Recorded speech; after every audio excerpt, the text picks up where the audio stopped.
Hello, I'm Ninja Greg, and you're watching the Ninja Greg Show.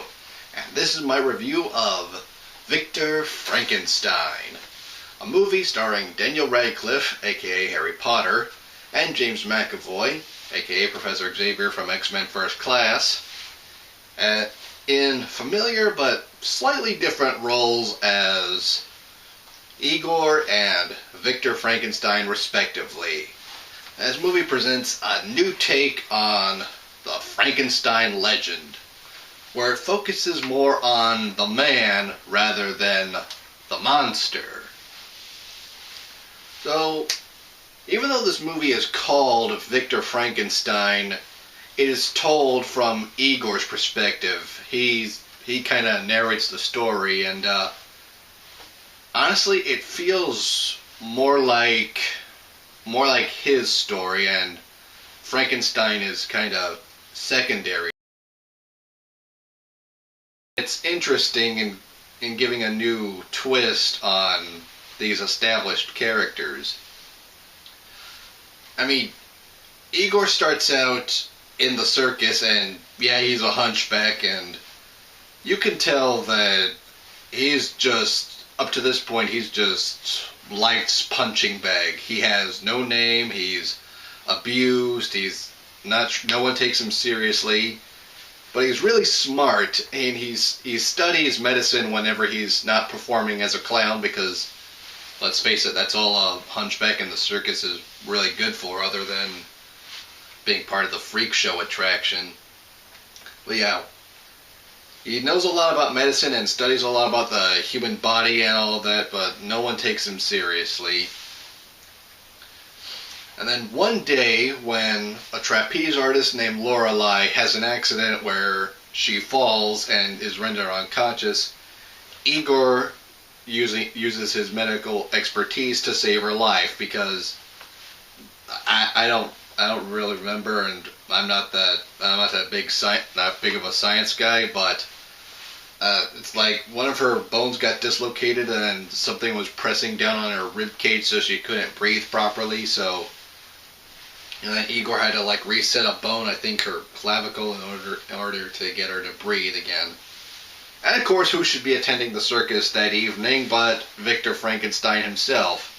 And of course, being a doctor and knowing a lot about the body himself, he too tries to help Lorelei, and it's there that he kind of takes a liking to Igor when he sees how knowledgeable he is about medical science. So later that evening, Frankenstein breaks him out of a cage he's being held in, and they escape from the circus, but they get the attention of the ringmaster, and they're pursued by a strongman and a knife thrower who throws a knife meaning to hit Frankenstein, but accidentally hits somebody, so there's an accidental murder. So now you've got Frankenstein and Igor as fugitives. So this detective comes in and he's looking for the both of them. But it turns out that Igor's not a real hunchback, and I'll explain why. But yeah, they escape from the circus and they get back to Frankenstein's house, not castle. He doesn't get the castle till later. I'll get to that eventually. But yeah, it turns out that Igor's hunchbackedness, it was caused by an excess fluid buildup in his back. So Frankenstein, rather painfully, drains the excess fluid from the lump that had formed on Igor's back, and then he tackles him into a wall to kind of straighten out his bones so he can stand upright, and then he wraps him into a back harness to hold his bones in place, otherwise they'll reset to where he'll be hunched over again. So yeah, already right away you can tell that Dr. Frankenstein is, well, this Dr. Frankenstein's a little bit unorthodox and a touch eccentric. And Igor, yeah, he starts out, kind of homely with the the hunchback, and he's got his head full of a messy, dirty hair, and he's all dirty. Again, that's the result of living in squalor and, you know, being abused by pretty much everybody at the circus. So after he has his back straightened out, Frankenstein tells him, okay, I've got this roommate named Igor Straussman. He's a terrible drug addict and he's almost never here, so if anyone asks, you're him. So that's where the name Igor comes from. So Frankenstein gives Igor a place to live, and Igor takes a shower, gets himself cleaned up, cuts his hair, and so the kind of homely, grungy, dirty hunchback has now become this kind of honestly good-looking gentleman. And from there,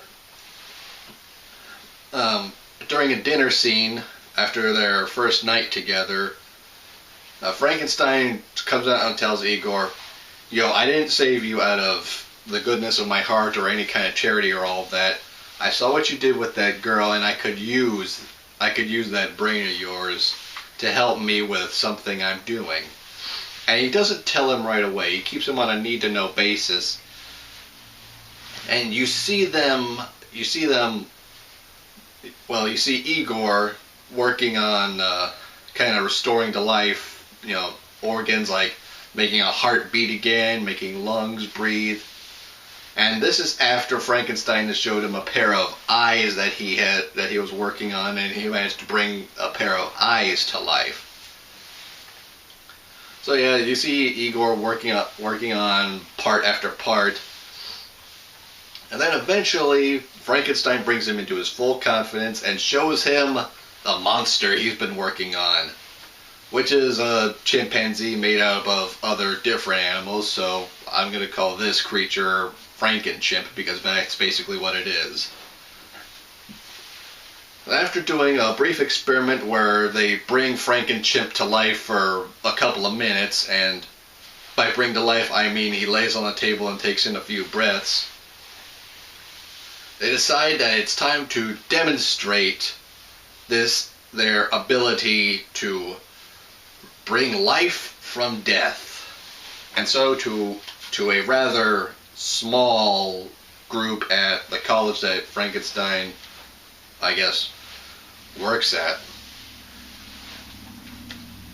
they do their experiment again, but this time Frankenchimp comes fully back to life, and yeah, he goes on a complete rampage, just tearing through the university, and Frankenstein's forced to put it down.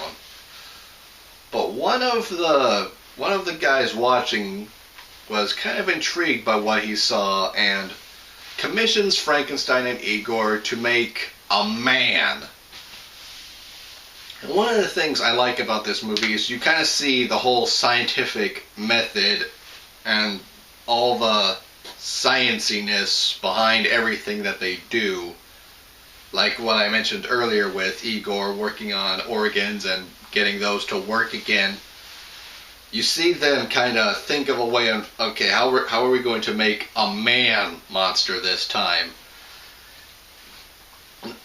And they think, okay, well, he's going to have to be a lot bigger than normal if he's going to contain the amount of energy that's going to be needed to bring him to life.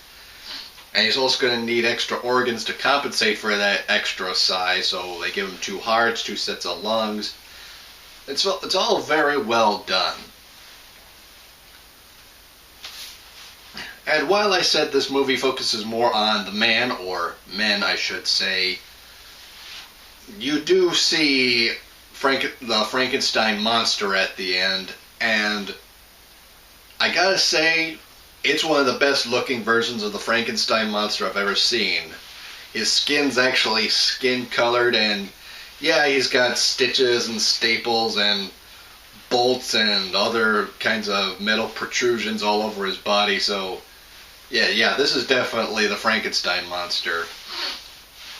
But he's only there for really the ending scene. So, but then again, this movie is about Frankenstein the man, not really Frankenstein the monster.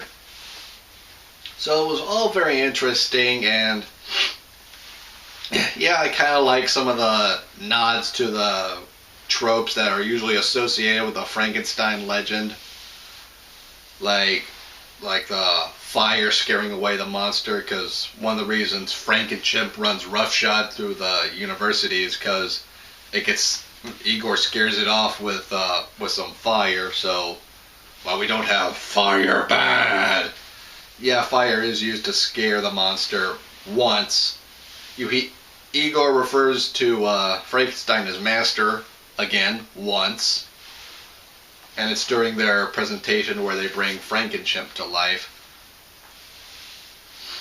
And of course, like I said earlier about Igor being a hunchback, but they put a spin on that to where he's not really a hunchback. So yeah, I like this. Well, it's definitely an interesting take on the Frankenstein story, and he doesn't go full blown crazy, not like what's usually typically associated with the story with Dr. Frankenstein, where he's like just insanely over the top at bordering on the levels of being a cartoon, where he's like, it's alive, alive. No. He's definitely ambitious, and he gets excited when the experiments work, but he's not completely nuts. And like in the classic Frankenstein story, he rejects the monster after he brings it to life, and both him and Igor destroy it. And if I have to issue one complaint with this movie, it's that the ending's kind of abrupt. I mean, after the experiment in the castle with the monster, which, by the way, the castle was given to them by the guy who commissioned them both to make the man-sized monster. It ends with Igor getting a letter from Frankenstein, and yeah, it kind of ends with that letter. It's not a bad ending, but it's not particularly strong, I don't think. So, but that's Victor Frankenstein. If you want to see a different, interesting take on a classic story, go ahead and pick this one up. And it's got just enough macabre elements to make it good for this time of year, but not so much that it's unsettling. Anyways, I'm Ninja Greg. You've been watching the Ninja Greg Show. Don't forget to like and subscribe. I'll see you next time.